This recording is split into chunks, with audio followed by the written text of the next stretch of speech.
السلام علیکم۔ آج انشاءاللہ ہم سورہ ملک کی دوسری آیت پڑھیں گے۔ اعوذ باللہ من الشیطان الرجیم، بسم اللہ الرحمن الرحیم۔ الذی خلق الموت والحیاة لیبلوکم ایکم احسن عملا وَهُوَ الْعَزِيزُ الْغَفُورُ۔ الذی یہاں پہ ہم خیال رکھیں گے، ذال کو ذال پڑھیں گے، زال نہیں، الذی نہیں کرنا، الذی خلق خا کو میں موٹا کر رہا ہوں، لام نارمل ہے، قا کو پھر موٹا، خلق الذی خلق الموت، موتا نہیں ہے، موتا، ایسی آواز آپ کی تب نکلے گی جب آپ ہونٹوں کو گول کر کے آگے کر لیں گے۔ الذی خلق الموت والحیات، والحیات نہیں کرنا، ایسے نہیں کرنا، والحیات، ہا جو ہے وہ ہا گلے سے زور لگا کے آپ نکالیں گے۔ عربی میں دو ہاں ہیں، ایک ہا ہے اور ایک ہا ہے، ہا نہیں کرنا، ہا کرنا ہے۔ الذی خلق الموت والحیات لیبلوکم، آپ نوٹ کریں با پہ میری آواز باؤنس ہو رہی ہے، اس کو کہتے ہیں قلقلہ۔ میں ایسے نہیں پڑھا لیبلوکم، نو یہ غلط ہے، لیبلوکم، آپ نوٹ کریں با کی آواز میں آپ کو تھوڑا باؤنس نظر آئے گا، لیبلوکم ایکم احسن عملا وَهُوَ الْعَزِيزُ الْغَفُورُ۔ با پہ قلقلہ ہے، پھر احسن عملا، ہا ہے، اس میں آپ خیال رکھیں گے ہا کی آواز کا، عملا، عین کی آواز کو گلے پہ تھوڑا زور لگا کے، عملا وَهُوَ الْعَزِيزُ الْغَفُورُ، عین کی آواز پہ پھر ہم تھوڑا زور لگائیں گے تاکہ عین صحیح طرح ادا ہو، اور یہاں پہ عزیز میں ذال نہیں ہے، زا ہے، عزیز یہاں پہ بزنگ ساؤنڈ آنی چاہیے، عزیز الغفور۔ اور اینڈ پہ جس طرح میں نے آپ کو کل بتایا تھا، آیت کو اینڈ کرتے ہوئے تھوڑا مد کرتے ہیں، کھینچتے ہیں، آیت کو لمبا کرتے ہیں۔ ایک دفعہ پھر سے پڑھتے ہیں، الذی خلق الموت والحیاة لیبلوکم ایکم احسن عملا وَهُوَ الْعَزِيزُ الْغَفُورُ۔ الذي خلق الموت والحياة ليبلوكم أيكم أحسن عملا وهو العزيز الغفور۔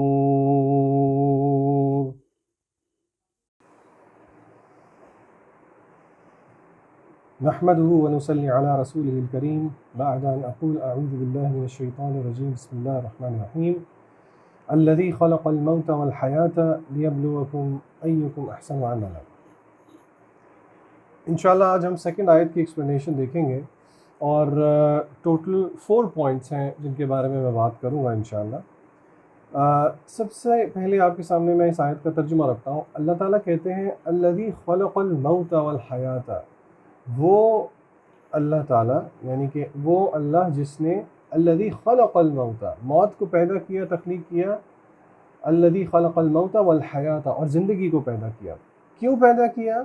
لیبلوکم ایکم احسن عملا، تاکہ وہ تمہارا امتحان لے سکے کہ تم میں سے سب سے احسن عمل کرنے والا کون ہے، وَهُوَ الْعَزِيزُ الْغَفُورُ، اور وہ العزیز ہے اور الغفور ہے۔ سب سے پہلی بات جو ہم غور کریں اس آیت میں وہ یہ ہے کہ اللہ تعالیٰ نے بات شروع کی ہے الذی خلق الموت، اللہ نے تخلیق کیا موت کو اور زندگی کو۔ اب یہاں پہ یہ دیکھیے کہ اللہ تعالیٰ نے بات کی ہے موت کو تخلیق کرنے کی، جس سے ہمیں یہ پتہ لگتا ہے کہ ڈیتھ، موت جو ہے وہ ایگزسٹ کرتی ہے، نان ایگزسٹنٹ نہیں ہے۔ اور جیسے کہ حدیث میں بھی آتا ہے کہ قیامت کے دن اللہ تعالیٰ، یہ صحیح بخاری اور صحیح مسلم کی روایت ہے، متفق علیہ روایت ہے، آپ صلی اللہ علیہ وسلم نے فرمایا، جس کا مفہوم یہ ہے کہ قیامت کے دن موت کو ایک بچھڑے کی صورت میں لے کے آیا جائے گا جنت اور جہنم کے بیچ میں، اور اس کو ذبح کر دیا جائے گا، اور پھر کہا جائے گا کہ آج کے بعد خلد ہے، ایٹرنٹی ہے۔ تو اس سے پتہ یہ لگا کہ جو ایک ابسرڈ سا فلسافیکل فلسفیانہ آئیڈیا ہے کہ زندگی کی ایبسنس موت ہے، نہیں، ایسی بات نہیں ہے۔ موت باقاعدہ ایک تخلیق ہے، اللہ کی ایک تخلیق ہے اور اللہ نے اس کو پیدا کیا ہے۔ دوسری بات یہاں پہ غور کرنے والی یہ ہے کہ اللہ سبحانہ و تعالیٰ نے موت کی تخلیق کو پہلے ذکر کیا ہے زندگی کی تخلیق سے۔ علماء کرام فرماتے ہیں کہ قرآن مجید کی جو ترتیب بھی ہے، جو الفاظ کی ترتیب بھی ہے، وہ بھی بہت اہم ہے۔ تو اس سے ہم کیا چیز سمجھ سکتے ہیں؟ اس سے ہم دو چیزیں سمجھ سکتے ہیں۔ پہلی بات تو یہ ہے کہ اگر آپ قرآن مجید کو دیکھیں تو اللہ تعالیٰ سورہ بقرہ میں کہتے ہیں کہ هو الذی، اللہ تعالیٰ نے تمہیں موت دی، پھر تمہیں زندہ کیا، ثم یحییکم ثم یمیتکم ثم الیہ ترجعون، یعنی کہ جب ہم نان ایگزسٹنٹ تھے اللہ نے اس کو موت سے تعبیر کیا ہے، پھر اللہ زندگی دیتے ہیں، پھر ہماری طبعی موت ہوگی اور پھر دوبارہ ہمیں زندہ کیا جائے گا۔ تو موت جو ہے وہ پہلے ہے۔ دوسرا، اس کو ہم اس سے یہ بھی ایک لیسن لے سکتے ہیں کہ موت کو پہلے ذکر کرنے کا مقصد ہے موت کی اہمیت کو ذہن میں رکھنا۔ نبی کریم صلی اللہ علیہ وسلم کا ارشاد گرامی ہے جس کا مفہوم یہ ہے کہ آپ صلی اللہ علیہ وسلم نے فرمایا لذتوں کو توڑنے والی چیز کو کثرت سے یاد کیا کرو۔ دیکھیے یہ بات بڑی انیویٹیبل ہے کہ ڈیتھ کا ٹاپک ڈسکس نہ تو کرنا ہم پسند کرتے ہیں، نہ ہم اس کے بارے میں بہت زیادہ سننا پسند کرتے ہیں۔ یہ انسانی فطرت ہے، ہم ڈیتھ کو اور آخرت کو یاد نہیں رکھتے۔ اللہ نے قرآن مجید میں کہا ہے سورہ قیامہ کے اندر کہ کلا بل تحبون العاجلہ وتذرون الآخرہ، تم عاجلہ، یہ عاجلہ دنیا کو پسند کرتے ہو اور آخرت کو بھول جاتے ہو، وتذرون چھوڑ دیتے ہو، بھول جاتے ہو۔ تو موت کو کثرت سے یاد رکھنا چاہیے۔ ایمان بالآخرہ جس کا پختہ ہوگا اس کا عمل بھی سیدھا ہوگا، کیونکہ اس کو پتہ ہے کہ اس نے اللہ کو جواب دینا ہے۔ تیسرا نقطہ جس کے بارے میں ہم بات کریں گے وہ اس آیت کا بہت اہم حصہ ہے۔ اللہ کہتے ہیں الذی خلق الموت والحیات، یہ اللہ نے کیوں موت اور زندگی کا سلسلہ رکھا؟ لیبلوکم ایکم احسن عملا، تاکہ اللہ تمہارا امتحان لے سکے کہ تم میں سے احسن عمل کرنے والا کون ہے۔ احسن عمل سے کیا مراد ہے؟ فضیل ابن عیاض رحمہ اللہ فرماتے ہیں کہ اس سے مراد دو چیزیں ہیں، کہ آپ کا عمل کریکٹ ہو، سنسیئر ہو اور کریکٹ ہو، صحیح ہو اور اخلاص کے ساتھ ہو اور صحیح ہو۔ کریکٹ کا مطلب ہے، سنسیئر کا مطلب ہے اخلاص کے ساتھ، یعنی کہ عمل جو بھی کیا جائے وہ خالصتاً اللہ تعالیٰ کو راضی کرنے کے لیے کیا جائے، اس میں ریاکاری کی کوئی چیز نہ ہو۔ اٹ شوڈ بی سنسیئر، اخلاص کے ساتھ کیا جائے۔ نبی کریم صلی اللہ علیہ وسلم نے ایک دعا بھی ہمیں بہت پیاری سکھائی جو کہ ہمیں ریاکاری سے بچاتی ہے۔ اللہم انی اعوذ بک ان اشرک بک وانا اعلم واستغفرک لما لا اعلم۔ یہ آپ اگر دعاؤں کی کتاب اٹھا کے دیکھیں تو دعا فرام سیونگ ریاکاری سے بچنے کی دعا کے چیپٹر میں آپ کو مل جائے گی۔ تو پہلی کنڈیشن تو یہ ہے۔ دوسری کنڈیشن احسن عمل کی کیا ہے؟ کہ وہ کریکٹ ہو، پہلی سنسیئر، دوسری کریکٹ ہو، پہلی اخلاص کے ساتھ ہو، دوسری کریکٹ ہو۔ کریکٹ کا کیا مطلب ہے؟ وہ عمل سنت رسول صلی اللہ علیہ وسلم کے مطابق کیا گیا ہو، سنت کے مطابق کیا گیا ہو تو وہ احسن عمل کو کوالیفائی کرتا ہے۔ اگر عمل اخلاص کے ساتھ کیا گیا ہو لیکن سنت کے ساتھ کے مطابق نہ کیا گیا ہو تو وہ ایکسیپٹیبل نہیں ہے، اور اگر اخلاص نہ ہو لیکن سنت ہو تب بھی ایکسیپٹیبل نہیں ہے۔ اس لیے علماء کہتے ہیں کہ کسی بھی عمل کی جو دو امپورٹنٹ کنڈیشنز ہیں اس کی قبولیت کی، اس کی شرائط جو ہیں وہ دو ہیں۔ نمبر ایک وہ اخلاص کے ساتھ کیا گیا ہو، اور نمبر ٹو وہ نبی کریم صلی اللہ علیہ وسلم کی سنت کے مطابق کیا گیا ہو۔ تو پتہ یہ لگا کہ احسن عمل جو ہے وہ ایسا عمل ہے نمبر ایک جو کہ خالصتاً اللہ تعالیٰ کی خاطر کیا گیا ہو، نمبر دو سنت رسول صلی اللہ علیہ وسلم کے مطابق کیا گیا ہو۔ ابن قیم رحمہ اللہ فرماتے ہیں کہ یہاں پہ اللہ نے یہ نہیں کہا اکثر عملہ، احسن عملہ ہے۔ یاد رکھیے کہ علماء کرام فرماتے ہیں کہ دین کا مزاج کوانٹٹی پہ محض نہیں ہے، کوانٹٹی سے نگیٹ نہیں کیا جا رہا یہاں پہ، لیکن سمجھنے والی بات یہ ہے کہ بہت زیادہ فوکس کوانٹٹی پہ رکھ لینا اور جو روح اور کوالٹی ہے اس کو بھول جانا، یہ شریعت کا مزاج نہیں ہے۔ اس لیے علماء کہا کرتے ہیں کہ ہو سکتا ہے کوئی 100 رکعتیں پڑھے اور ہو سکتا ہے کوئی صرف 2 رکعتیں پڑھے، اور صرف 2 رکعتیں پڑھنے کی وجہ سے وہ اللہ کا اتنا قرب حاصل کر لے اس کی کوئی انتہا نہیں ہے۔ کیوں؟ کیونکہ اس نے بہت خشوع کے ساتھ، اخلاص کے ساتھ اور سنت کا خیال رکھتے ہوئے پڑھی ہوں گی۔ وَهُوَ الْعَزِيزُ الْغَفُورُ، اللہ تعالیٰ اس آیت کو اینڈ کرتے ہیں اپنے 2 ناموں کے ساتھ، صفات کے ساتھ، العزیز الغفور۔ العزیز کا جو روٹ ورڈ ہے اس کا مطلب ہوتا ہے طاقت، اسٹرینتھ، ڈومیننس، غلبہ، مائٹ۔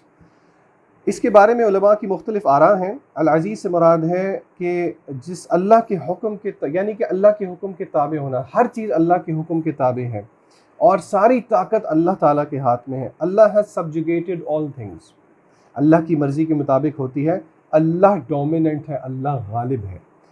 اور الغفور، اللہ تعالیٰ غفور الرحیم ہے، چاہے جتنے مرضی گناہ میں اور آپ لے کے آ جائیں۔ اس کا یہ مطلب نہیں ہے کہ ہمیں گناہ کرنے کی کھلی چھٹی ہے، لیکن اللہ کے رسول فرماتے ہیں کہ اللہ تعالیٰ فرماتے ہیں، حدیث قدسی میں ہے، جس کا مفہوم یہ ہے کہ ابن آدم اگر تیرے گناہ زمین سے لے کے آسمانوں کی اونچائیوں تک بھر جائیں اور اگر تو ایک دفعہ سنسیئرٹی کے ساتھ آ کے اللہ سے ایکسیپٹ کر لیں، یا اللہ غلطی ہو گئی معاف کر دیں، تو اللہ تعالیٰ ضرور معاف کریں گے۔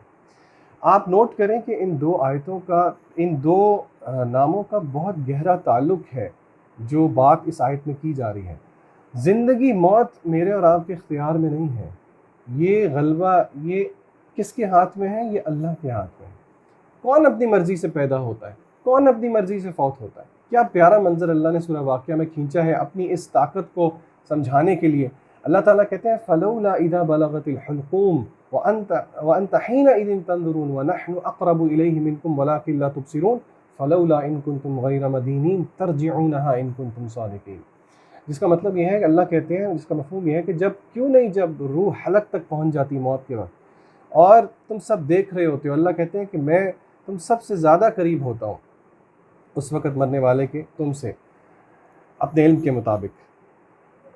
اللہ کہتے ہیں فَلَوْلَا إِن كُنتُمْ غَيْرَ مَدِينِينَ، تو کیوں تم اس روح کو واپس لوٹانے پہ قادر نہیں ہو؟ تَرْجِعُونَهَا إِن كُنتُمْ صَادِقِينَ، اگر تم سچے ہو تو پتہ یہ لگا کہ ہم قادر نہیں ہیں، اللہ العزیز ہے۔ تو زندگی موت کا فیصلہ اللہ کے ہاتھ میں ہے، اور اللہ تعالیٰ العزیز ہونے کے ساتھ الغفور ہیں۔ زندگی کا سلسلہ ہے، عمل کرنے ہیں، عمل میں کوتاہیاں ہوں گی، اللہ ہی کی ہم عبادت کرتے ہیں اور پھر اللہ ہی سے ہم مدد مانگتے ہیں اور معافی مانگتے ہیں کہ یا اللہ جو غلطیاں اور کوتاہیاں ہم سے ہو گئیں اس میں اللہ تعالیٰ ہمیں معاف کر دے۔ اللہ تعالیٰ سے دعا ہے کہ اللہ تعالیٰ ہمیں سورہ ملک کی ہر آیت کے ساتھ محبت کرنے کی اور اس پہ عمل کرنے کی اور اس کو روز رات کو سونے سے پہلے تلاوت کرنے کی توفیق عطا فرمائے۔ وآخر دعوانا ان الحمد للہ رب العالمین۔ السلام علیکم ورحمۃ اللہ وبرکاتہ۔